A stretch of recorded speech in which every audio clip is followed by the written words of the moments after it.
3. Selamat sore Bapak Ibu Saudara sekalian. Selamat berbakti di tempat ini ICC Corona pada hari ini.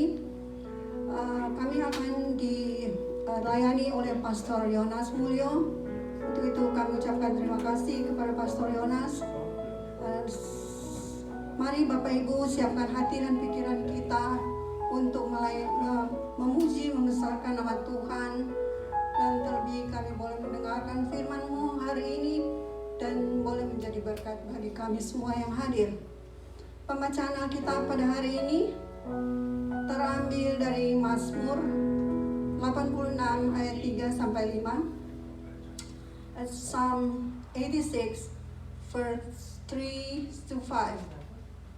Engkau adalah Allahku, kasihanilah aku ya Tuhan.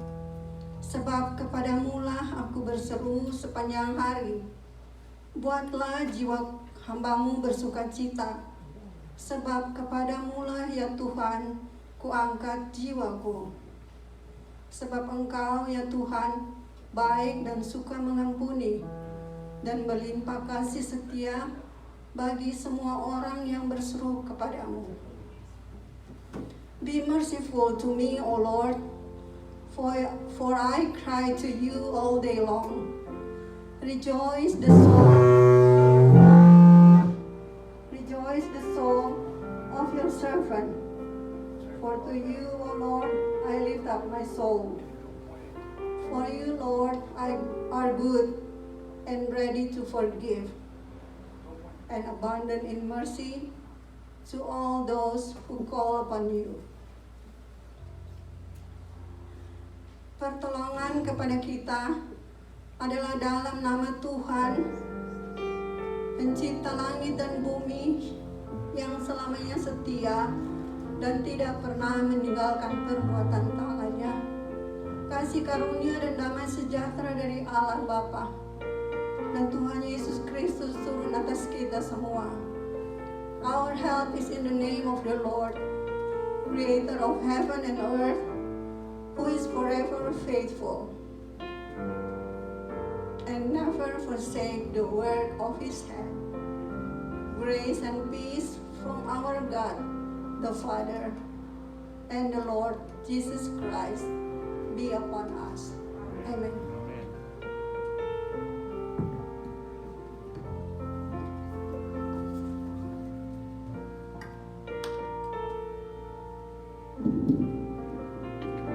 Shalom, mari kita sama-sama mengangkat hati kita kepada Tuhan.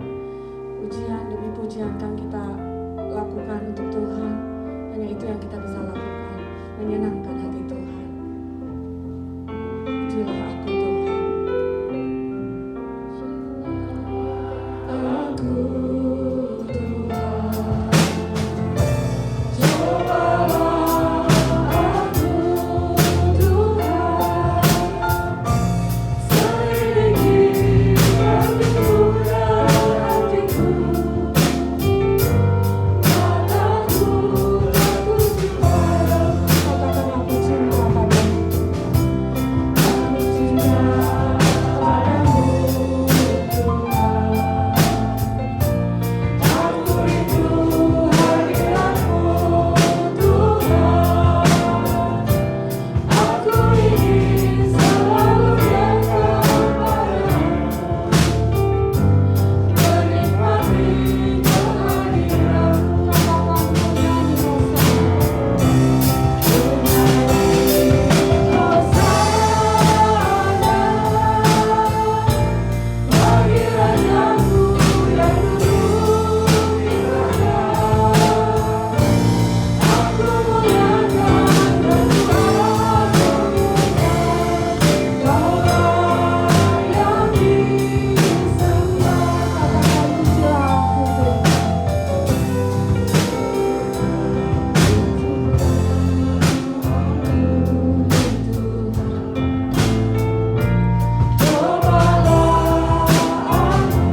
biar sampai satu hari kita menutup mata kita, Tuhan mendapati kita tetap setia dan mempunyai iman.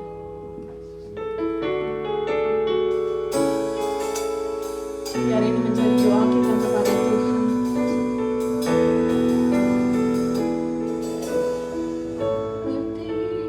Wanita menuratimu, menangis di bawah kakimu.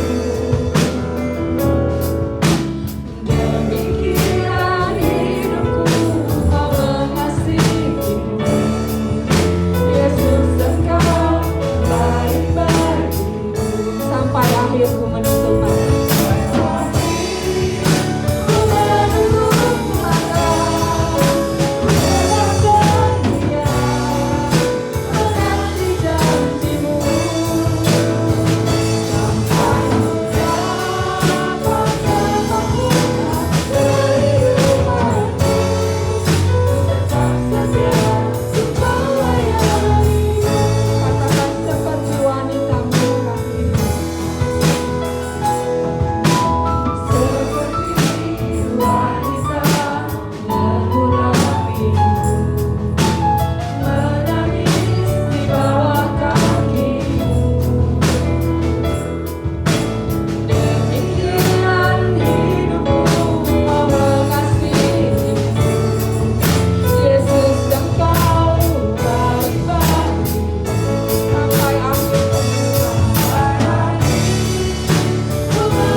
Bapa kami yang ada di dalam sorga yang mulia, kami bersyukur dan bersyukur dan bersyukur. Karena bersyukur adalah kehendak-Mu, bersyukur adalah apa yang Tuhan mau di dalam hidup kami, dan bersyukur membuat segala sesuatu menjadi ringan.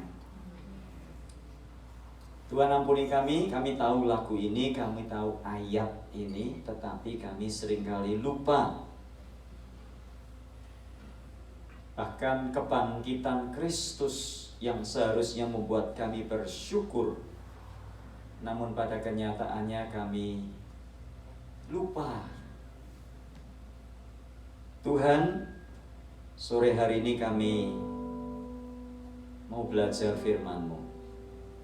Tuhan menolong kami untuk hidup seperti apa yang Tuhan mau, bukan sekedar hidup, bukan asal hidup, bukan hidup ikut-ikutan kanan kiri, tetapi kami hidup menurut apa yang Tuhan mau.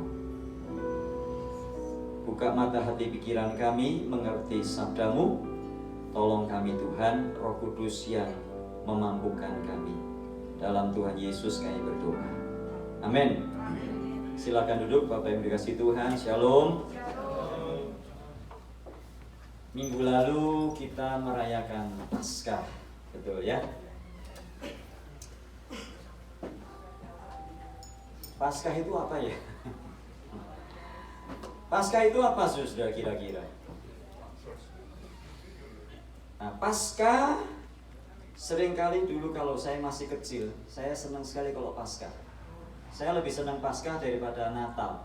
Sebab Natal itu waktu dulu zaman saya masih kecil itu, kami dari didikan Belanda, saudara ya.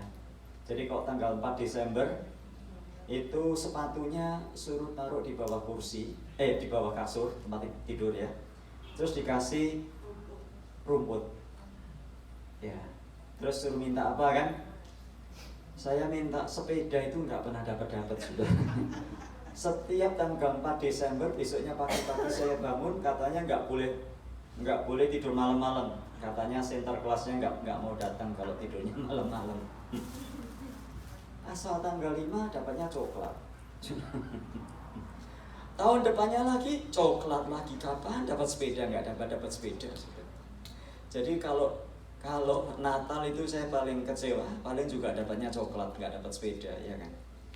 Tapi kalau Paskah dapatnya telur, saudara, lebih gede daripada coklat. Jadi saya lebih senang Paskah daripada Natal, karena dapatnya telur. Itu yang membekas di hati saya, sehingga saya bertumbuh dari kecil, sehingga yang ada di pikiran saya itu kalau Paskah artinya telur, menghias telur, dapat telur, ya. Pokoknya semua serba telur lah, kira-kira begitu. Kalau Natal kan paling ya cuma gitu-gitu aja. Nah, sudah dikasih Tuhan, apa sih makna kalau kita merayakan Paskah minggu lalu setelah Paskah mau ngapain? Biasanya Paskah dirayakan ya, gereja-gereja merayakan Paskah, PKS juga merayakan Paskah. Terus ada drama Yesus mikul salib, Yesus disalibkan 3 hari, kuburnya kosong dan seterusnya. Tapi setelah itu, setelah Paskah apa ya? Pernahkah kita berpikir seperti itu? Setelah saya Paskah ini, terus mau apa? Karena kebanyakan yang saya lihat adalah bahwa kita kekristenan itu hanya jatuh kepada perayaan dan ritual. Misalnya kalau Natal nyalakan lilin, betul ya? Kalau bahkan kadang-kadang gara-gara nyalakan lilin aja ada yang pindah gereja karena berantem dulu. Siapa mau nyalakan lilin? Lilinnya ada 7, pendeta yang datang 9 kan? Kalau pendetanya nggak disuruh maju kan kayaknya gimana kan saudara? Jadi kita berebut yang nyalakan lilin siapa ini? Dan itulah yang terjadi, kadang-kadang kita merayakan hari raya Kristen itu hanya sekedar upacara atau ritual. Nah, mari kita lihat apa yang Tuhan mau di dalam hidup kita dengan kita merayakan Paskah dan sesudah Paskah itu mau apa? Kita buka Injil Yohanes pasal 20 ayat yang ke-15 dan sampai ayat yang ke-18. Yohanes 20 ayat 15 sampai 18. Kata Yesus kepadanya, "Ibu, mengapa engkau menangis? Siapakah yang engkau cari?" Jadi ceritanya di dalam Injil Yohanes diberitakan bahwa pagi-pagi benar Maria Magdalena ini pergi ke kubur Tuhan untuk meminyaki, melanjutkan membalsem. Karena memang budaya Yahudi, orang yang meninggal itu dibalsem. Saudara, kenapa? Karena mereka harus melewati masa di mana dagingnya itu harus dibiarkan habis. Setelah dagingnya habis, baru tulang-tulangnya dikumpulkan. Kalau tulang-tulangnya sudah dikumpulkan, maka tulang-tulang ini dimasukkan di dalam satu kotak kecil. Kalau tidak salah namanya ossuary ya. Lalu kotak kecil inilah yang dikubur. Itu sebabnya kalau saudara pergi ke Yerusalem, turun dari Bukit Zaitun, itu turun ada yang namanya Dominus Flevit, gereja air mata tempat Yesus meratapi Yerusalem itu. Lalu turun lagi menuju ke Getsemani. Itu di sebelah kiri itu ada kuburan orang-orang Yahudi. Ada kuburan orang-orang Islam. Kuburan orang Islam itu di dekat Golden Gate, di dekat tembok Yerusalem. Nanti yang ikut ke Israel akhir bulan Mei saya akan jelaskan, supaya kita punya gambaran kira-kira kuburan orang Yahudi itu kayak apa. Jadi memang seperti Tuhan Yesus ditaruh di gua lebih dulu, bisa gua publik, bisa gua private, lalu dibiarkan sampai dagingnya habis, tinggal tulang-tulangnya dikumpulkan, lalu tulang-tulang itulah yang dikuburkan. Itu sebabnya kalau kita pergi ke pemakaman Yahudi, itu kecil-kecil, nggak makan tempat kayak di sini, kecil-kecil, ya. Terus Yahudi ini aneh, kalau Anda pergi ke kubur orang Yahudi, Anda nggak bawa bunga. Jadi save for the environment ya. Untuk itu orang-orang Yahudi itu hemat banget itu, nggak pakai bunga, saudara. Tapi pakainya apa? Batu. Jadi kalau sudah pergi ke kubur orang Yahudi, pakainya batu, ditaruh di atas kubur. Kenapa? Karena kalau kita melihat merunut ke sejarahnya, bahkan pada zaman Yosua dan sebagainya, batu itu dipakai untuk peringatan. Jadi kalau sudah pergi ke kubur Yahudi, nggak ada orang pakai bawa bunga, nggak ada. Adanya batu.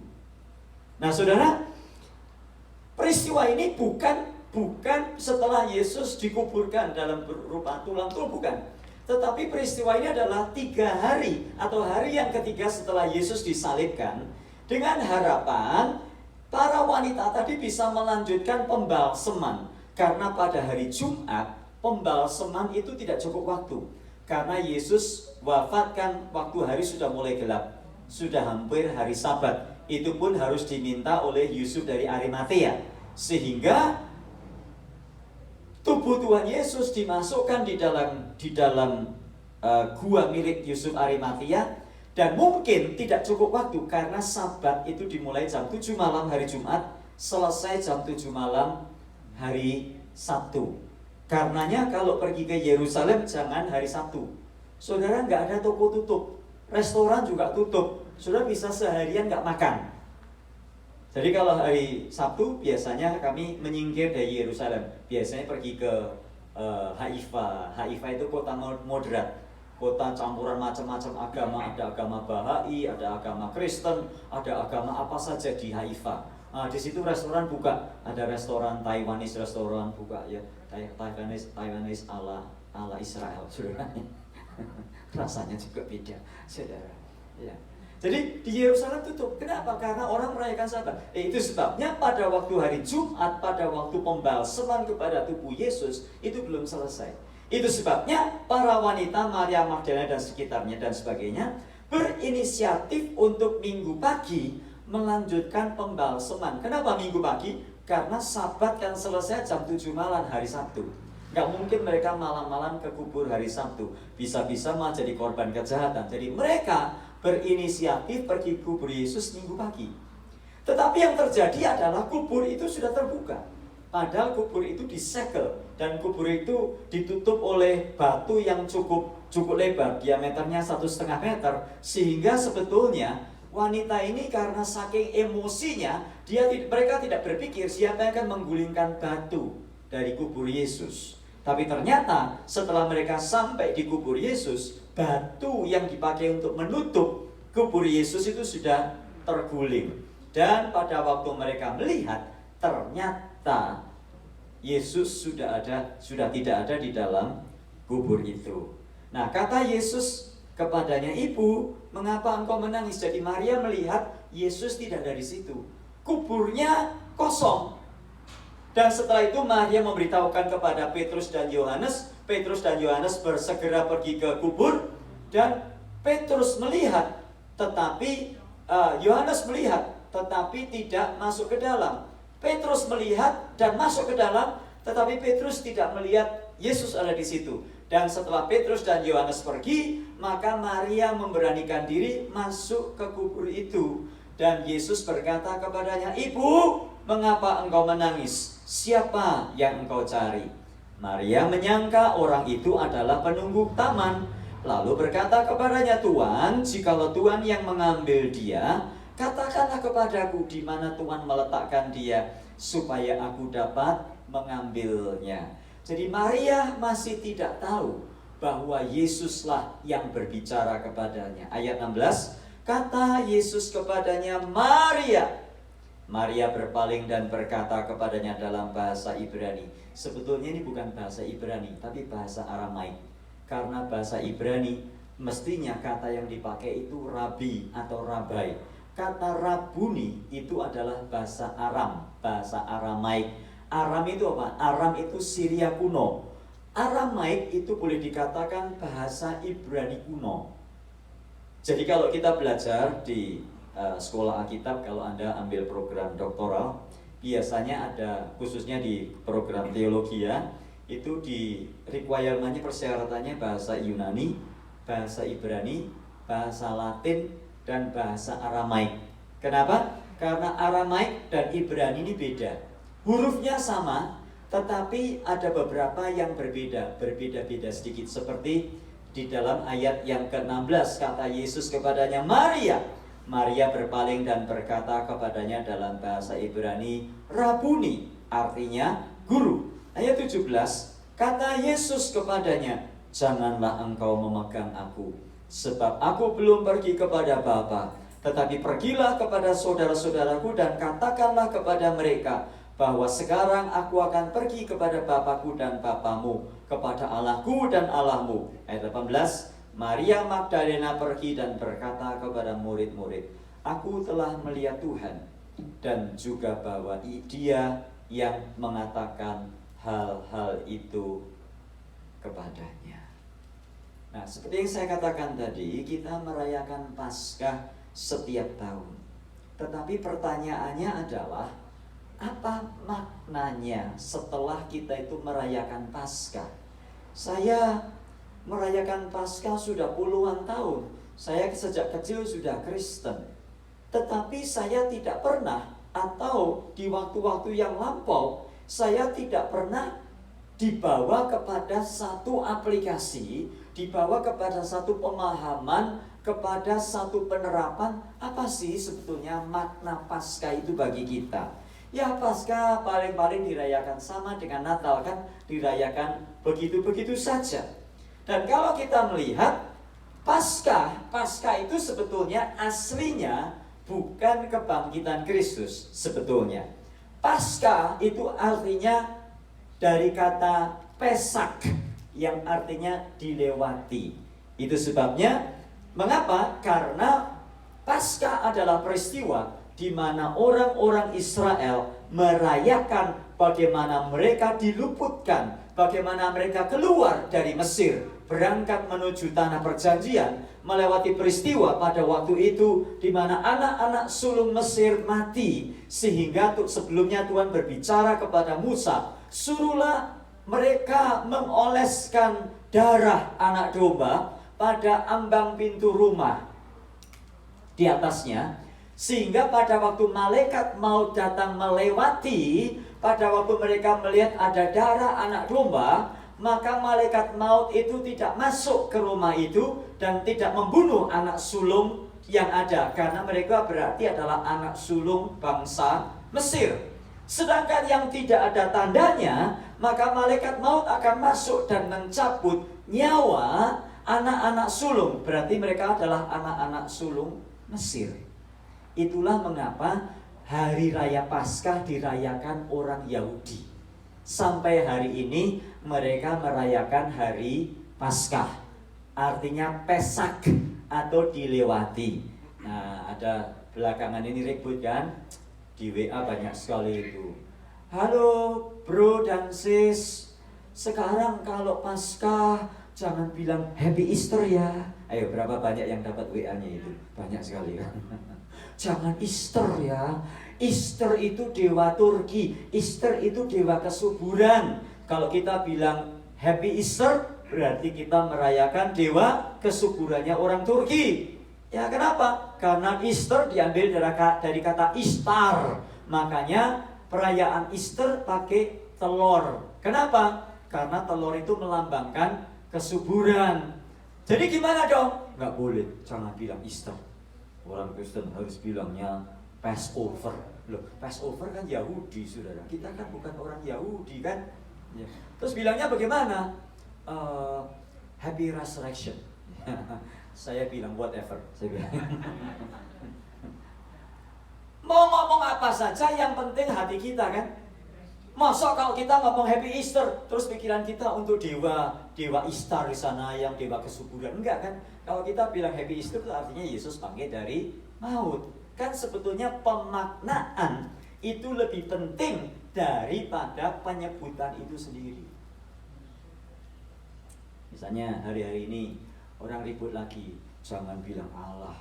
Allah itu punyanya orang Islam.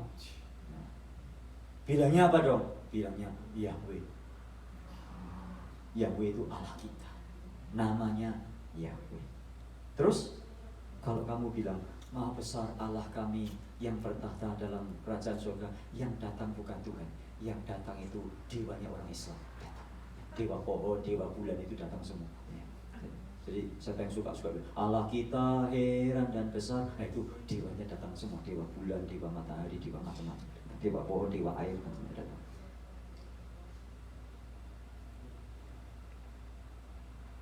Ini yang saya sebut polemikus Kristen. Sukanya cari-cari masalah. Padahal kata Yahweh itu kalau kita belajar Keluaran pasal 3 ayat 17 kalau nggak salah. Musa bertanya kepada Tuhan, Tuhan, Engkau kan yang nyuruh aku membawa orang Israel keluar dari Mesir ke tanah perjanjian. Kalau mereka tanya, siapa engkau? Jawabnya gimana Tuhan? Tuhan menjawab, Ehye, Asyer, Ehye. Ehye, Ehye, Asyer, Ehye. Aku adalah aku. Berarti dia siapa? Ehye. Ehye itu aku. Kata ganti orang pertama. Ehye. Bukan. Matikan aja kalau. Ehye itu siapa? Aku. Ehye kata ganti orang pertama. Pada waktu seseorang melafalkan untuk kata ganti orang ketiga menjadi Yihyeh. Itu di dalam bahasa Ibrani. Ehye itu aku. Kalau saudara manggil saya jadinya Yihyeh. Yihyeh di dalam perkembangan bahasa kemudian berubah menjadi Yahweh. Nah, saya tanya,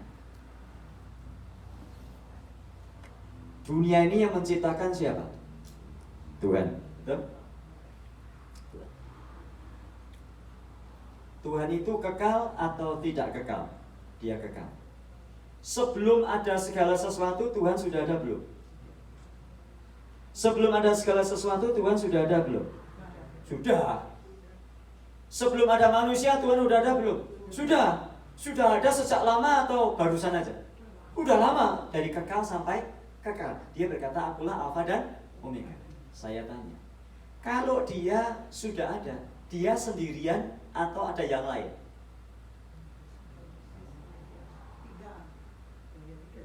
Nah ya, sendirian atau ada yang lain? ada Tuhan, terus ada Tingtung, ada TikTok, atau hanya Tuhan saja? Hanya Tuhan saja. Saya tanya lagi, kalau Tuhan itu sendirian, dia perlu nama nggak? Kalau Tuhan itu sendirian perlu nama nggak? Nggak perlu. Ngapain sendirian kasih nama? Nama itu ada supaya kita membedakan dari pribadi yang lain. Apakah Tuhan itu perlu nama? Tuhan nggak perlu nama, sebab dia tidak sama dengan manusia. Manusia perlu, tapi Pak, itu kan ada sesembahan agama lain. Sesembahan agama lain itu bukan Tuhan. Bukan dia yang kita sembah, sebab dia ada dari kekal sampai kekal. Bapa, Putra, dan Roh Kudus. Nah, agama lain kan nggak percaya Bapa, Putra, dan Roh Kudus. Jadi dia tidak perlu nama. Nama itu untuk memudahkan kita. Nah, inilah yang saya ingin jelaskan, sebab hari-hari ini banyak orang mempeributkan hal-hal yang nggak perlu. Bukannya malah menginjil, bukannya cari jiwa, bukannya memuridkan orang, malah ngeributin yang nggak perlu. Bikin seminar di sana sini, seminar di sana sini, seminar di sana sini. Begitu nggak laku, tenggelam sendiri. Nah, ini sudah yang dikasih Tuhan. Apa arti Paskah? Kalau Paskah itu hanya kita peringati setiap hari, setiap tahun kita peringati, tanpa kita menyadari maknanya, maka kita sudah kehilangan makna yang sesungguhnya. Bahkan sebetulnya Paskah itu bukan dirayakan setahun sekali. Paskah itu dirayakan setiap minggu. Karena kita merayakan hari Minggu sebagai hari kebangkitan Kristus. Karena kita beribadah hari Minggu sebagai hari di mana Kristus sudah bangkit. Padahal hari Sabat itu hari Sabtu. Kenapa kita tidak beribadah hari Sabtu? Karena kita merayakan kebangkitan Tuhan Yesus pada hari Minggu. Kemenangan kita rayakan pada hari Minggu. Itu sebabnya sampai hari ini kita beribadah pada hari Minggu. Boleh nggak kalau ibadah hari Sabtu? Ya boleh-boleh saja, siapa yang melarang? Dulu saya melayani di Indonesia, di kota sebelah saya, kalau ibadah hari Selasa. Ibadah rayanya, kebaktian umumnya hari Selasa. Kenapa? Nah, pendetanya pegang 2 gereja, saudara. 2 gereja maunya sore semua. Jadi kalau Minggu kan nggak mungkin satu pendeta 2 gereja. Jadilah dibuat ibadahnya hari Selasa sama hari Minggu. Ibadah hari Jumat boleh nggak? Ya boleh-boleh saja. Ibadah hari Rebo boleh nggak? Boleh-boleh saja. Kan semua hari-harinya Tuhan. Tetapi kita pada umumnya merayakan ibadah pada hari Minggu, karena Minggu adalah hari di mana Yesus bangkit dari kematian. Dan karena Yesus bangkit pada hari Minggu, pada hari Paskah, maka orang Kristen pada waktu merayakan Paskah bukan merayakan bebasnya orang Israel dari Mesir, keluar dari tanah Mesir menuju tanah perjanjian, tetapi orang Kristen merayakan Paskah, maknanya adalah kebangkitan Tuhan Yesus Kristus. Jadi seru, saudara, kalau hari Paskah Anda pergi ke Yerusalem, ramai, mereka merayakan Paskah. Terus orang Kristen ngapain? Orang Kristen juga merayakan Paskah. Tapi Paskahnya beda. Kalau mereka merayakan keluarnya mereka dari tanah Mesir menuju tanah perjanjian, orang Kristen merayakan Paskah sebagai kebangkitan Tuhan Yesus Kristus. Nah, apa yang dilambangkan di dalam perjanjian lama? Domba Paskah yang disembelih, yang darahnya dioleskan di ambang pintu rumah orang Israel, sebetulnya adalah simbol, sebetulnya adalah lambang dari darah anak domba Allah yang sesungguhnya, yang darahnya menyucikan dan membebaskan kita dari maut dan dari segala dosa serta pelanggaran kita. Nah, kalau begitu saudara yang dikasihi Tuhan, setelah Paskah terus kita ngapain ya? Mari kita cek apa yang terjadi pada saat hari Paskah. Alkitab berkata bahwa pintu yang menutup kubur Yesus sudah terbuka. Kenapa kok pintu itu terbuka? Pintu itu terbuka bukan supaya Yesus bisa keluar, pintu itu terbuka supaya supaya murid-murid Yesus bisa masuk ke dalam. Itulah sebabnya pintu kubur tempat Yesus dibaringkan itu terbuka. Nah, saudara dikasih Tuhan, kenapa kok terbuka? Supaya murid-muridnya, supaya Petrus dan Yohanes, supaya Maria Magdalena bisa masuk ke dalamnya dan bisa melihat. Jadi Paskah artinya adalah Tuhan mau supaya murid-muridnya melihat dan percaya bahwa Dia benar-benar bangkit. Nah, Maria yang masuk ke dalam, yang dilihat adalah penunggu taman. Dia kira Yesus adalah penunggu taman, sehingga pada waktu Yesus bertanya, "Siapa yang kau cari, Ibu?" Maria berkata, "Oh Tuhanku, dicuri orang, Tuhanku diambil orang. Kalau kamu yang mencuri, beritahukanlah di mana engkau meletakkannya, supaya aku pergi dan mendapatkan dia." Saudara, aneh juga ya. Tuhan Yesus berkali-kali berbicara kepada muridnya bahwa dia akan mati, dia akan bangkit. Tetapi setelah Yesus benar-benar bangkit, bahkan murid-muridnya nggak percaya.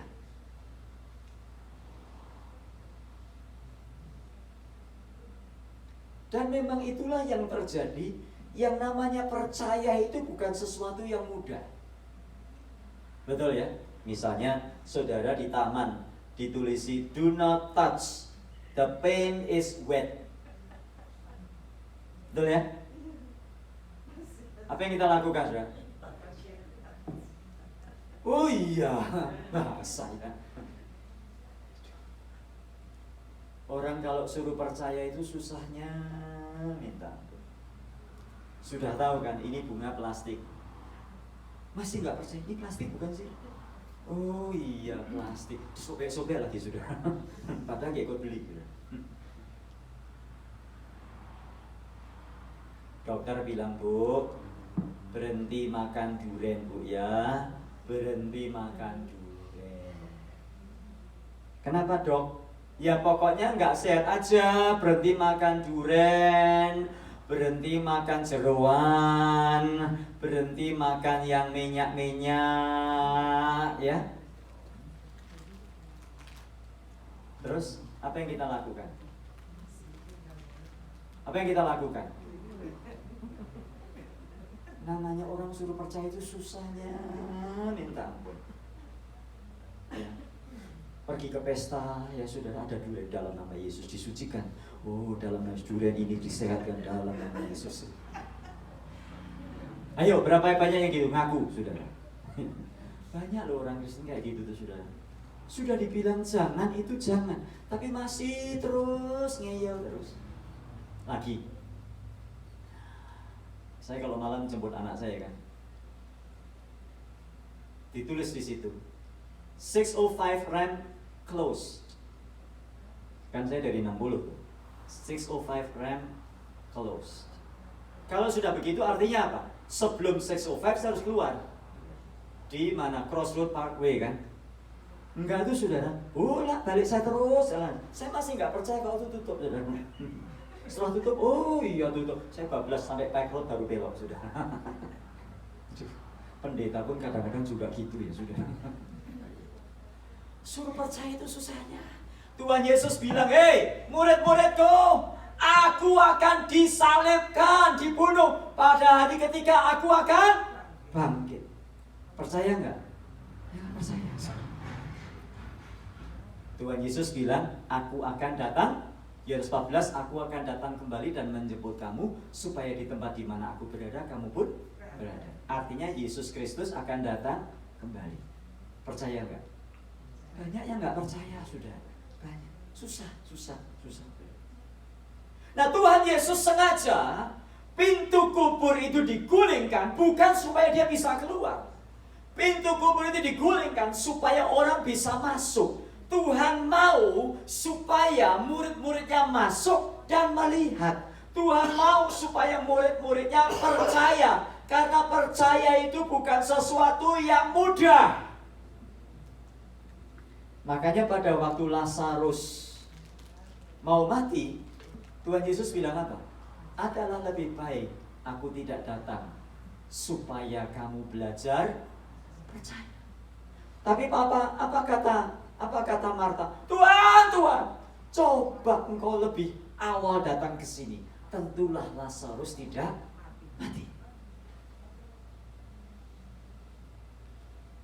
Petrus lihat Yesus jalan di atas air. Mereka sudah ketakutan. Fantasma esti bahasa Yunani. Fantasma esti artinya apa? Hantu. Yesus bilang, jangan takut, ini aku. Terus kata Petrus apa? Tuhan, kalau itu benar engkau, suruhlah aku berjalan di atas air menemuimu. Tuhan Yesus berkata, mari datanglah. Percaya nggak Petrus? Percaya nggak? Mula pertama percaya. Nah, tipikal begini banyak banget saudara. Semangat banget tuh percaya sudah. Turun dia. Begitu dengar alarm di sana sini bingung sudah ya. Mulai nggak percaya sudah ya. Terus Petrus mulai tenggelam. Berarti percaya itu gampang atau sulit?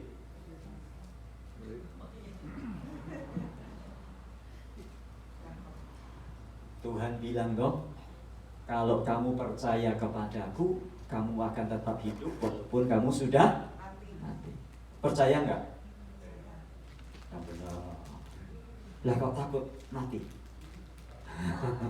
Siapa yang takut mati sudah? Jangan angkat tangan. Padahal Tuhan sudah bilang kan, di rumah Bapakku banyak tempat tinggal. Aku percayalah kepada Allah, percayalah kepadaku, sebab aku pergi ke situ untuk menyediakan tempat bagimu. Dan apabila aku telah pergi ke situ dan menyediakan tempat bagimu, aku akan datang kembali dan menjemput kamu, supaya di tempat di mana aku berada, kamu pun berada. Perkataan siapa? Tuhan Yesus. Bahwa kita sudah disediakan tempat, rumah indah. Kata yang dipakai mansion. Artinya kapan saja kita pulang, kita itu sudah punya tempat, sudah punya mansion. Percaya? Yakin? Saya yakinnya. Aduh, kita ini suruh percaya itu paling sulit. Saya kasih tahu ya. Hal yang paling sulit itu percaya. Lebih gampang itu, maaf ya, sudah. Lebih gampang itu ikut Islam, sudah. Karena gampang. Kalau mau masuk surga, ada razia KTP. KTP-nya diminta semua, sudah. Coba KTP kumpulkan. Kenapa malaikat minta KTP? Karena mau dilihat agamanya apa. Untung KTP-nya Amerika tidak ada agamanya. Ini betul. Kalau agamamu itu masuk surga langsung, itu lebih gampang, lebih enak, lebih nyaman sudah, daripada percaya Tuhan Yesus. Makanya sudah buati banyak yang nggak percaya, betul ya? Karena susah sudah. Percaya Yesus masuk surga, lah kok enak? Yesus itu anak Allah. Loh, kalau Yesus anak Allah, bidannya siapa? Katanya Habib Rizik kan. Susah loh percaya itu. Allah itu Bapa, Putra, Roh Kudus. Aduh, pusing banget. Allah kok 3 dalam 1, 1 dalam 3. Susah ya? Susah gak? Kenapa kok susah? Karena dia itu Tuhan, dia itu bukan kita. Makanya susah bagi kita untuk mengerti, dan susah bagi kita untuk percaya. Makanya firman Tuhan berkata, dalam hati orang percaya, dengan mulut orang mengaku, dan dia akan. Jadi Tuhan mau kubur itu dibuka supaya kita masuk, supaya kita melihat dan kita percaya. Tapi masalahnya kan kita tidak melihat. Nah, melihat itu bisa 2 macam, saudara. Melihat itu bisa begini. Saya melihat bunga ini warnanya merah. Oh, oke. I see it. Saya melihat dengan mata kepala saya sendiri.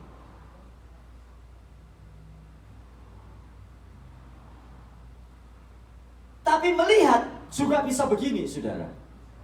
Saudara, mobil saya itu kemarin kena paku banyak. Pakunya segini loh, saudara. Sudah lihat nggak? Nggak lihat ya? Bu Yanti nggak lihat, saya cerita Bu Yanti. Kemarin waktu saya itu pergi ke sana meluang, siang-siang itu saya makan kenyang, terus saya keluar sama anak saya, sama istri saya. Banyak kempes Bu Yanti. Sehingga saya lihat, ban saya kena paku, pakunya saya lihat segini. Sehingga saya panggil Triple E. Sama Triple E itu mobil saya dibawa ke Costco karena banyak beli di Costco. Sampai di sana Bu Yanti, saya nggak bayar loh. Itu yang apa namanya? Dari mana saya tahu pakunya segitu? Karena tukangnya Costco tunjukkan kepada saya. Terus Bu Yanti percaya kan? Bu Yanti percaya, terus Bu Yanti bilang apa? Oh, I see. Percaya karena saya adalah saksi dari kejadian itu, sehingga Bu Yanti berkata I see. Apakah Bu Yanti melihat pakunya? Enggak. Apakah Bu Yanti melihat bannya? Enggak. Apakah Bu Yanti kenal sama tukangnya Costco? Enggak. Tapi karena percaya kepada omongan saya, kesaksian saya, Bu Yanti berkata I see. Itu sebabnya Tuhan Yesus berkata kepada Thomas, Thomas, kamu sudah melihat aku dan kamu percaya. Berbahagialah orang yang tidak melihat namun percaya. Percaya melalui apa? Melalui kesaksian murid-murid, melalui kesaksian yang turun-temurun sampai hari ini. Saudara dan saya percaya melalui kesaksian Injil, melalui kesaksian kitab suci, melalui kesaksian hamba-hamba Tuhan, melalui kesaksian murid-murid Tuhan. Itulah yang membuat kita percaya. Jadi Paskah, pintu terbuka supaya kita percaya. Dan jangan tidak percaya lagi. Tapi bukan hanya percaya saja. Hal yang kedua yang kita lihat adalah bukan hanya melihat dan percaya, tetapi juga Tuhan mau supaya kita mengalami kebangkitannya. Apa yang terjadi setelah Maria melihat Yesus? Maka Maria berbalik dan dia memeluk Yesus. Sehingga kalimatnya Yesus berkata, jangan memeluk aku. Artinya bukannya Tuhan Yesus gak mau dipegang, tapi artinya Tuhan Yesus berkata, kamu sudah memeluk aku, berhentilah. Berhenti. Kata yang dipakai di dalam terjemahan bahasa aslinya artinya bukan jangan memeluk, tetapi berhentilah memeluk aku. Kenapa? Kalau kamu memeluk aku, sementara yang lain-lain nggak tahu apa yang terjadi, terus kan yang menikmati berkat kan cuman kamu. Nah inilah yang terjadi sehingga Tuhan Yesus berkata, jangan memeluk aku. Yesus tidak melarang Maria. Itu adalah suatu ekspresi langsung dari Maria. Dia menikmati, bersyukur, bersuka cita, overwhelmed, kaget, senang sekali melihat karena Yesus sudah dibangkitkan. Dan dia tidak menduga bahwa Yesus akan dilihat pertama kali oleh Maria Magdalena. Itu sebenarnya secara spontan Maria menjamah Yesus. Tapi Yesus berkata, berhentilah memegang aku.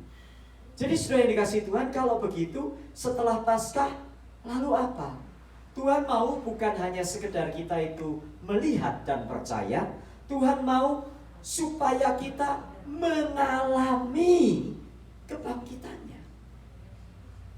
Tuhan Yesus tidak melarang Maria menyentuh. Tuhan Yesus tidak melarang Maria Magdalena memegang Yesus. Karena itu adalah satu sukacita melihat dan mengalami, merasakan. Itu sebabnya Filipi pasal 3 ayat 10 Rasul Paulus berkata, yang ku kehendaki ialah mengenal dia dan kuasa kebangkitannya dan persekutuan di dalam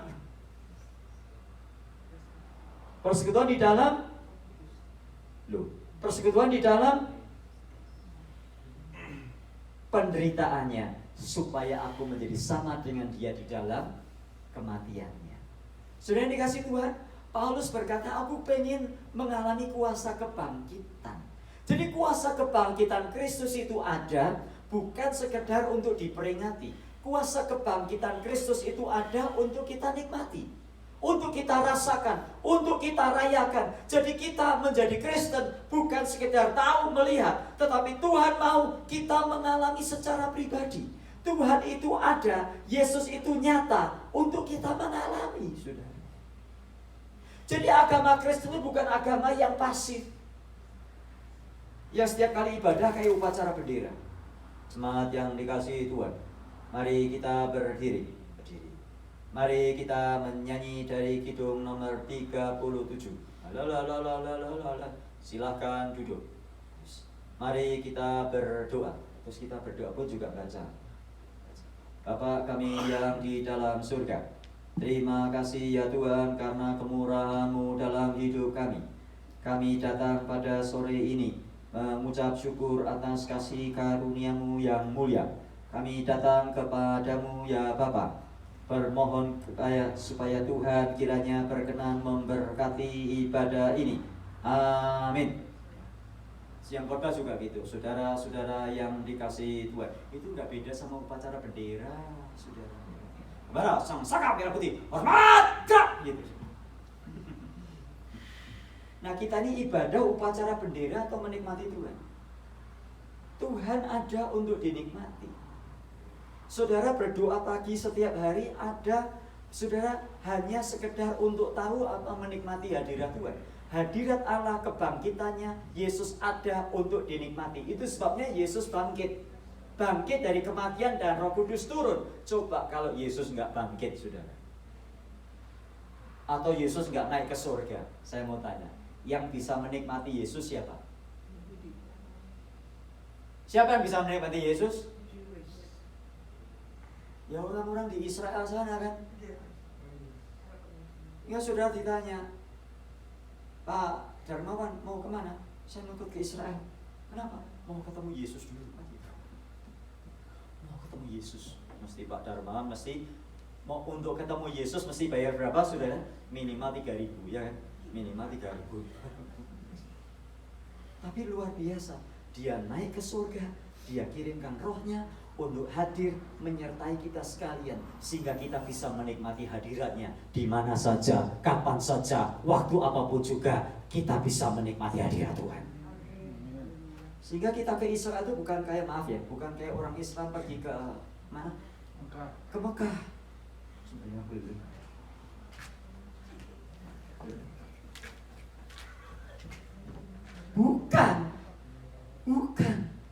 Bukan. Kita datang ke sana ngapain? Ya lihat-lihat aja daripada pusing di sini ngelihatnya begitu-begitu di rumah, saudara.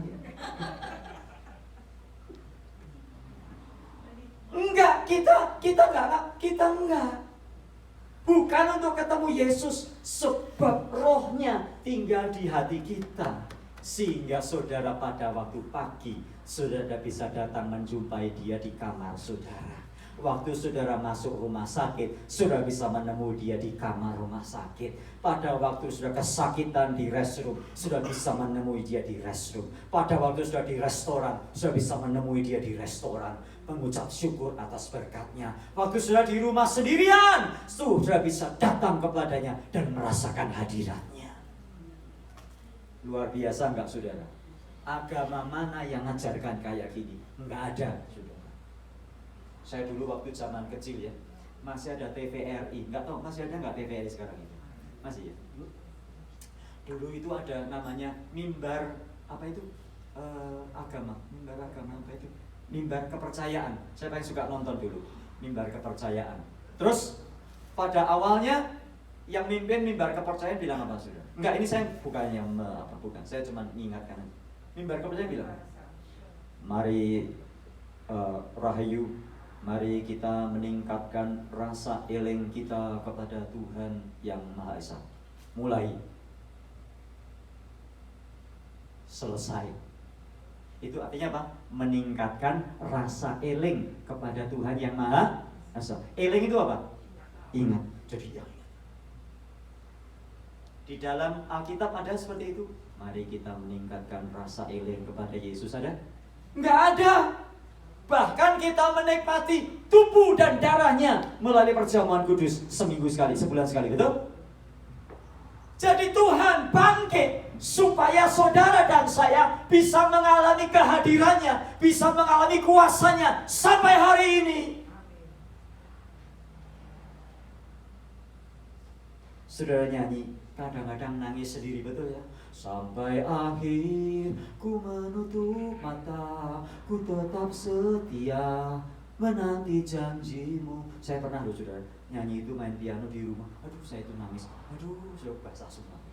Ya nggak tahu, bukan kok cengeng, bukan. Tapi saya nggak tahu, rasanya kok dekat sekali sama Tuhan ya. Sampai ku dapatkan mahkota kehidupanku, ku tetap setia, ku melayanimu. Duh, Tuhan hadiratmu kok indah sekali. Hadiratmu Tuhan, ku rasakan kekudusanmu Bapa. Penuhiku, ku rindu selalu diam dalam baitmu, menikmati kasih anugerahmu. Aduh, rasanya dalam bahasa Jawa maknyos, saudara. Sudah pernah ngalami hadirat Tuhan kayak gitu? Nikmat gak saudara? Tapi jangan berhenti di situ. Yang ketiga, Tuhan Yesus bilang apa? Berhentilah menjamah aku. Artinya apa? Jangan jamah aku terus. Tuhan Yesus bilang apa? Pergi, beritahu teman-temanmu, beritahu saudara-saudaraku bahwa aku sudah bangkit. Aku akan pergi kepada Bapa. Menikmati hadirat Tuhan itu bagus, tetapi Tuhan mau kita bukan hanya menikmati kebangkitannya, tetapi Tuhan mau kita terdampak oleh kebangkitannya. Nah, sudah yang dikasih Tuhan, banyak orang Kristen cuman sampai level menikmati. Aduh, hadirat Tuhan luar biasa loh. Pujiannya tadi ngangkat banget loh, ngangkat loh. Aduh, hadirat Tuhan itu sampai rasanya merinding-merinding, bulu kuduk berdiri, keringat dingin keluar semua. Aduh, enak sekali ya. Udah kapan-kapan Ibu Sari aja lagi minggu depan, Ibu Sari lagi yang mimpin. Aduh, suasananya ngangkat banget, enak banget kita masuk dalam hadirat Tuhan. Nah, banyak orang Kristen cuma berhenti sampai level menikmati. Level berikutnya apa? Level yang lebih tinggi apa? Level yang lebih dalam apa? Bukan menikmati, berbagi kepada orang lain, membagikan kepada orang lain bahwa saya sudah menikmati, makanya saya sekarang berbagi kepada kamu. Ini loh saudara, kita ini ngerayakan Paskah tiap tahun, tapi dampaknya nggak ada. Ayo, siapa yang selama setahun ini cerita tentang Tuhan Yesus kepada orang lain? Angkat tangan. Selama 1 tahun ini 3 orang. Yang lain? Yang lain? Ya, Mak, kita ini kan Pancasila ya Pak ya. Enggak enak toh Pak, kita ini kan tinggal di negara di mana kebebasan berpendapat Pak. Lah kita ini kan enggak boleh ya Pak ya cerita tentang Tuhan Yesus. Siapa bilang cerita tentang Tuhan Yesus enggak boleh? Ada kesempatan cerita. Ada kesempatan cerita. Jangan cuma menikmati. Ku ingin tetap di sini, menikmati baitmu. Ku ingin tetap di sini. Wah, di sini nggak usah kemana-mana, nggak usah keluar-keluar, nggak usah cerita-cerita tentang Tuhan Yesus. Lakum tinukum waliyatin, katanya bahasa. Artinya apa? Hah? Artinya apa? Kalau nggak salah itu artinya agamamu, agamamu, agamaku, agamaku. Kalau nggak salah, kalau salah saya minta maaf. Kita ini kebanyakan begitu, kita cuma sampai level menikmati. Waduh, luar biasa ya. Pernah nggak kita berbagi? Kenapa sih kita mesti berbagi? Kalau kita nggak berbagi, kita salah di hadapan Tuhan. Sebab Tuhan mau kita berbagi kepada sesama. Firman-Nya berkata, pergilah, jadikanlah sekalian bangsa muridku. Kalau kita tidak melakukan, kita berdosa di hadapan Tuhan. Dosa tidak berbagi kesaksian, dosa tidak membagikan Yesus kepada orang lain, sama dengan dosa-dosa yang lain. Sudah yang dikasih Tuhan, kenapa kita tidak berbagi? Kita berdosa. Yang kedua, kita nggak tahu loh saudara, orang yang Tuhan kirim, ya kalau dia itu hidupnya panjang, bisa jadi dia hidupnya itu nggak lama. Saya pernah cerita kan, saya dipanggil mendoakan orang ke Beverly Hills. Bukan Beverly, Westwood lah tepatnya. Aduh, saya Westwood dari rumah itu, aduh saudara, jauh sekali. Satu. Yang kedua, Westwood itu daerah area paling macet kalau lewat Freeway 10. Jadi saya itu sebetulnya ogah, saudara. Saya dipanggil, Pak, besok ada waktu. Saya ngantar anak saya, Bu, jam berapa? Jam 2. Bisa nggak jam 2 sampai di sini? Nggak bisa, saya bilang. Bisanya jam berapa? Jam 3.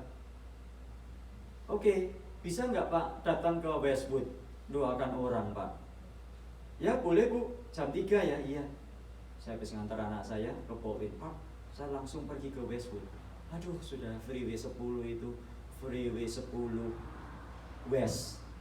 Aduh, saudara, itu freeway paling sulit untuk dilewati kalau jam-jam segitu. Sudah. Setelah jam 3 tuh minta ampun ya. Ya udah, saya macet ya, bermacet-macet ria, saudara. Udah nyampe sana, udah. Saya kaget juga, ini rumah dia tinggal di lantai 15, sudah. Saya ditanya sama security-nya, kamu visit siapa? Saya buka dulu, orangnya ini. Lantai berapa? 15, itu dia nyalakan komputernya. Oh iya, benar. Jadi itu setiap lantai itu dihuni satu orang. Jadi kalau ada 40 lantai, ya 40 orang. Jadi lantai 15 itu punyanya. Nah, saudara, saya diundang begitu. Yang masuk itu mobilnya mobil-mobil mewah, Bentley, Maserati, Ferrari. Saya naik Toyota Corolla sendiri, saudara. Sudah naik Toyota Corolla, masuknya keliru lagi. Jalur luar saya pakai masuk, saudara. Security bilang. Saya bilang, sorry, I don't know, this is my first time, okay? Next time don't do it, okay? That is not entrance that way, okay? This is exit, oh sorry. Where do you want to go? 15th floor. Sampai di sana, masuk, saudara. Ternyata yang punya konglomerat Indonesia, saudara. Saya nggak tahu, benar-benar saya nggak tahu. Masuk, ya udah saya doakan, kan bilangnya suruh mendoakan. Saya doakan, saya ngobrol, saya bagi tentang Injil. Saya nyatakan, saya tantang dia, mau nggak kamu terima Tuhan Yesus? Dia bilang mau. Oke, ayo berdoa sama saya ya. Saya doakan begini. Terus saya bilang, nanti setiap hari saya kirimin pelajaran, kamu belajar dari situ. Benar, saudara. Saya kirim pelajaran, dia balas, terima kasih pastor, terima kasih. Kadang istri yang jawab, terima kasih pastor, terima kasih. Sudah tahu nggak? Dari waktu saya mengunjungi dia, 2 minggu setelah itu saya dikabarin, pastor, orangnya sudah meninggal. Coba waktu itu saya nolak. Macet, males dah, bukan jemaat saya kok. We never know when someone is going to die, anytime. Dan puji Tuhan, saya yakin dia sudah bersama dengan Tuhan Yesus Kristus. Karena dia tidak punya kesempatan untuk beribadah, dia hanya punya kesempatan terima Yesus. Dan mungkin dia cuma menunggu kesempatan itu, lalu dia pulang ke surga. Sudah. Ini loh yang saya maksud, dampaknya Paskah itu kayak begini nih, sudah. Kita punya keyakinan, kita punya kepercayaan bahwa keselamatan itu hanya ada di dalam Yesus Kristus. Kita menikmati kuasanya, kita menikmati hadiratnya, tapi juga kita berbagi kepada orang miskin, berbagi kepada tetangga kita, berbagi kepada orang-orang yang belum pernah mendengar nama Yesus. Ya tapi saya sibuk Pak, kerja dari pagi sampai malam. Kerja pagi sampai malam, bener gak bisa? Bener gak bisa? Pakai ini. Bisa kok. Saya nggak bisa ngomong Pak, nggak bisa. Pakai ini. Dulu Musa nggak bisa ngomong, Musa ditemani oleh Harun. Sekarang kita nggak bisa ngomong, kita ditemani oleh bukan Harun, HP. Nothing is impossible kalau kita mau. Saya ngajarin murid-murid saya begitu. Terakhir ada guru di Makassar bilang, "Pastor, saya belajar menerapkan apa yang pastor lakukan." "Kenapa, Bu?" "Saya periksa dokter, Pastor, karena badan saya menggigil." Terus di sebelah saya ada bapak-bapak. "Terus Ibu apa?" "Saya coba-coba kasih tahu dia. Saya kan nggak bisa ngomong, Pastor. Saya buka-bukakan YouTube aja." Ya, YouTube tentang pengajaran-pengajaran gitu. Terus tiba-tiba HP-nya mati. "Kenapa, Bu?" "Ternyata pulsanya habis." Susahnya orang hidup di Indonesia kayak gitu. Di sini ini pulsa nggak pernah habis, betul? Jam 1 pagi, jam 2 pagi, jam 4 pagi pulsanya lancar terus, sudah. Di Indonesia pulsanya habis. Terus Ibu ngapain? "Saya catat alamatnya dia, Pastor. Jadi saya kirimin pulsa dia." Luar biasa loh, saudara. Inilah yang namanya kita menikmati, percaya, menikmati, melihat, menikmati. Terus efeknya apa? Kita berbagi. Sehingga Paskah itu bukan cuman perayaan yang kita rayakan setiap tahun, enggak. Ayo, kita punya target, saudara. Ya, Tuhan, saya mau dalam 1 tahun ini setidaknya ada 1 orang. Kalau 1, ini ada kira-kira 20-30 orang. Kalau 1 orang cerita sama 1 orang, nggak harus di sini, mungkin di Indonesia. "Tuhan, saya mau berbagi, karena itulah Paskah bagi saya." Mari kita berdoa. Bapa di surga, terima kasih untuk Paskah.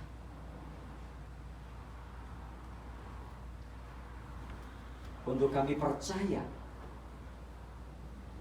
melihat dan percaya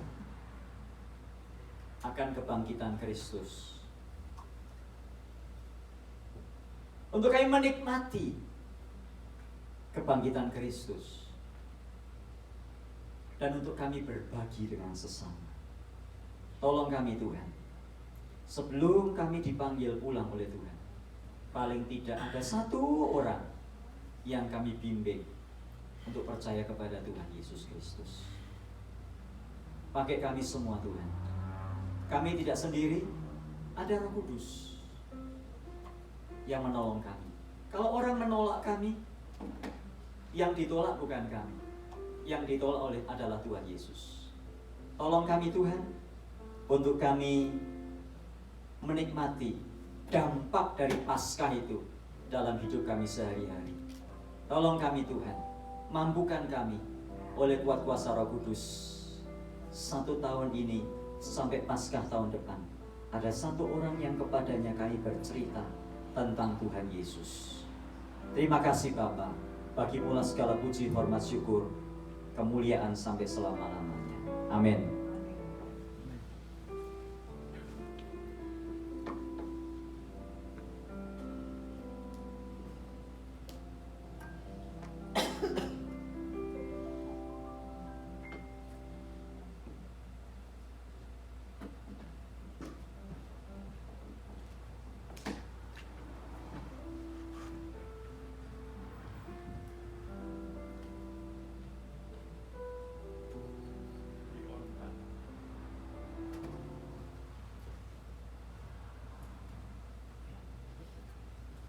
Jemaat sekalian, saya undang bangkit berdiri.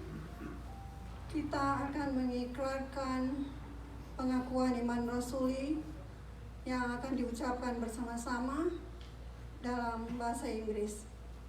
Mari kita mulai. I believe in God, the Father Almighty, creator of heaven and earth. I believe in Jesus Christ, His only Son, our Lord. He was conceived by the power of the Holy Spirit and born of Virgin Mary. He suffered under Pontius Pilate, was crucified, died, and was buried. He descended to the dead. On the 3rd day he rose again. He ascended to heaven and is seated at the right hand of the Father. He will come again to judge the living and the dead. I believe in the Holy Spirit, the Holy Catholic Church, the communion of the saints, the forgiveness of sins, the resurrection of the body, and life everlasting. Amen. Amen. Silakan duduk. Bapak Ibu, tiba saatnya kita akan memberi persembahan. Mari kita akan beri dengan sukacita, sebab Tuhan mengasihi bagi orang yang memberi dengan sukacita. Untuk itu saya akan berdoa untuk persembahan. Mari kita berdoa. Tuhan Bapa kami dalam surga, terima kasih Bapa, kalau pada hari ini kami boleh datang di rumah-Mu yang kudus ini Tuhan. Bapa, terima kasih atas firman-Mu. Terima kasih Tuhan, beri kami supaya kami ada kekuatan, beri kami kemampuan untuk kami boleh menginjili orang-orang yang memerlukan Engkau Tuhan. Beri kekuatan kepada kami, beri kami kemampuan Tuhan. Kami sering tidak mampu, tetapi di dalam Engkau kami bisa. Tuhan, dengarlah doa kami Tuhan. Kami percaya bahwa apa yang kami lakukan di dalam Tuhan bisa berhasil, karena Tuhan mengasihi semua umat manusia. Tuhan, pada hari ini kami akan memberi persembahan. Tuhan, tolong berkati persembahan kami ini agar dapat dipakai untuk kemuliaan nama Tuhan.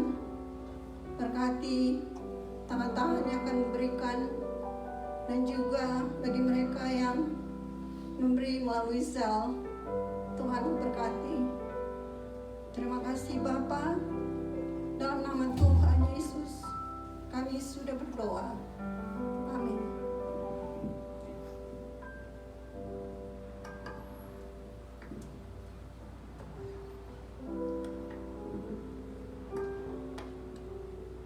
Puji Tuhan, kita mau memberi kepada Tuhan, kita mau angkat satu pujian, sungguh ku bangga Bapa.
Pujian In Christ Alone.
Silakan duduk, saudara. Kita akan masuk dalam doa siapapun kita.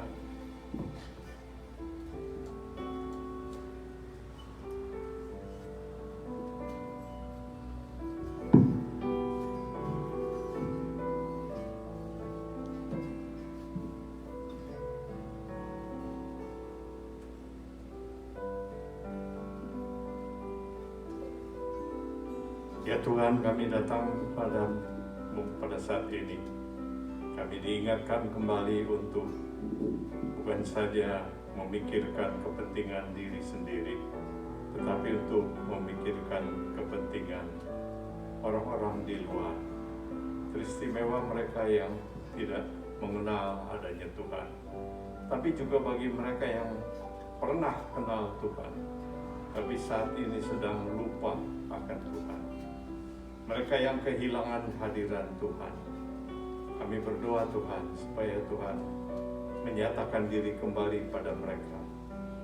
Tuhan yang menyatakan diri kepada Thomas adalah Tuhan yang juga mau menyatakan diri kepada orang-orang yang ragu-ragu, orang-orang yang sedang tertipu, yang sedang hidup dalam dosa.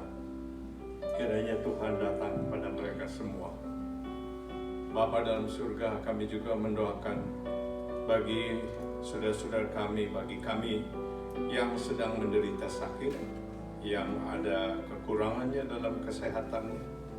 Kami percaya Tuhan memperhatikan tubuh, jiwa, dan roh kami utuh seluruhnya. Karena kami boleh datang kepadamu untuk memohon pertolongan bagi kesehatan kami masing-masing. Tuhan, kami berdoa bagi Pendeta Yonas yang baru mendengar berita bahwa splennya harus diambil sebagian. Kami berdoa Tuhan, Engkau memimpin akan semua diagnosa berikutnya, supaya yang terbaik baginya terjadi. Kami masih tetap percaya Tuhan, kalau Engkau mau, Engkau bisa menyembuhkan sama sekali tanpa pertolongan medis sekalipun. Kami juga berdoa bagi Ibu Aimin, mohon Tuhan terus bekerja memulihkan akan kesehatannya. Juga kami berdoa bagi semua saudara-saudara kami yang sakit yang lain. Silahkan saudara menyebutkan, membisikkan kepada Tuhan akan nama kekasih-kekasih saudara yang sakit atau saudara sendiri.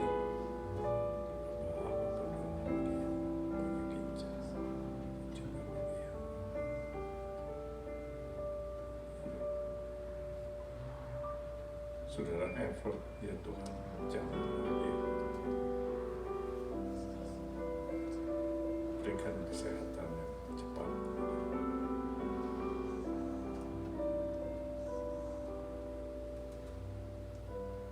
Juga kepada Ibu Yais. Tuhan, kami kini mau berdoa bagi saudara-saudara yang mengalami masalah dan perlu pertolongan Tuhan dalam hubungan keluarga, dalam keuangan, dalam izin-izin, dalam pekerjaan. Mohon Tuhan akan menolong semua, ya Tuhan. Kau berjanji bahwa rambut di kepala kami pun sudah Kau hitung. Terima kasih Tuhan. Kami mendoakan dari tempat ini bagi semua saudara-saudara kami yang sedang mengalami masalah. Biarlah mereka mendapatkan kekuatan dari Tuhan, ketekunan untuk bertahan dalam pencobaan. Karena Kau berjanji, barang siapa yang bertahan dalam pencobaan, dia akan terima mahkota kehidupan yang diberikan Tuhan kepada mereka yang tetap melekat kepada Tuhan, tetap mengasihi Tuhan. Tuhan, kami juga berdoa bagi negara dan rakyat yang sedang mengalami kemiskinan, bahkan yang sangat miskin. Kami mohon Tuhan mengasihani mereka, menyatakan diri pada mereka apa yang bisa membuat mereka mengalami hidup berkelimpahan. Biar mata mereka terbuka untuk menerima Tuhan sebagai penolong mereka. Kami berdoa juga bagi para homeless ya Tuhan. Banyak di antara mereka persoalannya tidak sederhana. Bukan hanya tidak ada pekerjaan, tapi mungkin juga ada di dalam pikiran mereka yang terganggu. Kami mohon Tuhan, berikanlah pertolongan pada mereka langsung, juga lewat pemerintah, lewat orang-orang yang lebih diberkati oleh Tuhan dalam keuangan. Biarlah Tuhan menggerakkan ada penyelesaian bagi kehidupan mereka. Kami berdoa bagi rakyat yang berada di negara-negara yang tertindas, baik tertindas dalam kemerdekaan, kebebasan mereka, terlebih bagi mereka yang tertindas oleh karena tidak boleh mengadakan ibadah kepada Tuhan. Kami mohon Tuhan membuka jalan pada mereka. Kami terus berdoa bagi rakyat yang Ukraina dan pemimpin-pemimpinnya dan mereka yang berjuang di sana. Kami berdoa juga bagi Rusia. Kami mohon Tuhan yang mencipta mereka semua akan mendatangkan perdamaian kepada mereka ya Tuhan. Kami berdoa juga bagi Indonesia dengan perkembangan ingin memperoleh presiden yang baik dari Tuhan, mempertahankan presiden yang saat ini baik. Kami berdoa supaya kehendak Tuhan terjadi di sana. Kami berdoa bagi Amerika, Costa Rica, Amerika Selatan lainnya. Mohon Tuhan sertai, mohon Tuhan bimbing sehingga kami semua boleh terus mengalami kehidupan yang semakin dekat dengan Tuhan. Inilah doa-doa kami semua Tuhan. Saudara-saudara, mari kita bangkit berdiri dan berdoa bersama Bapa kami. We are going to stand up and lift up the Lord's Prayer. Our Father, who art in heaven, hallowed be thy name.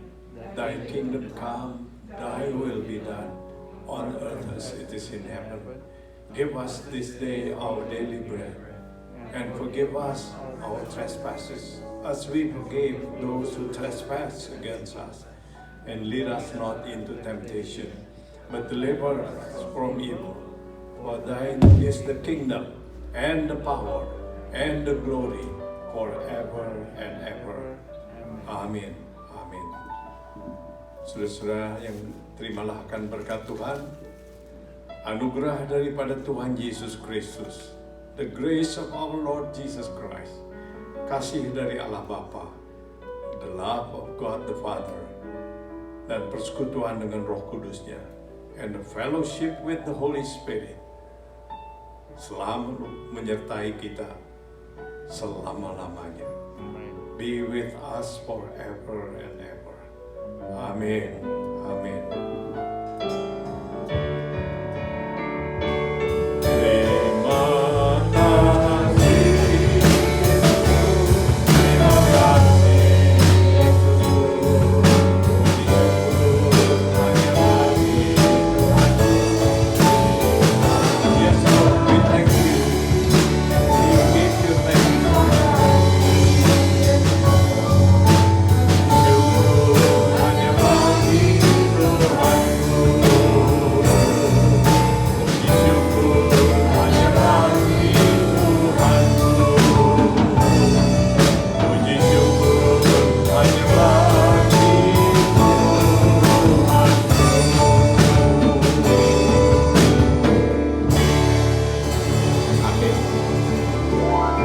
Silakan duduk, mengambil saat teduh.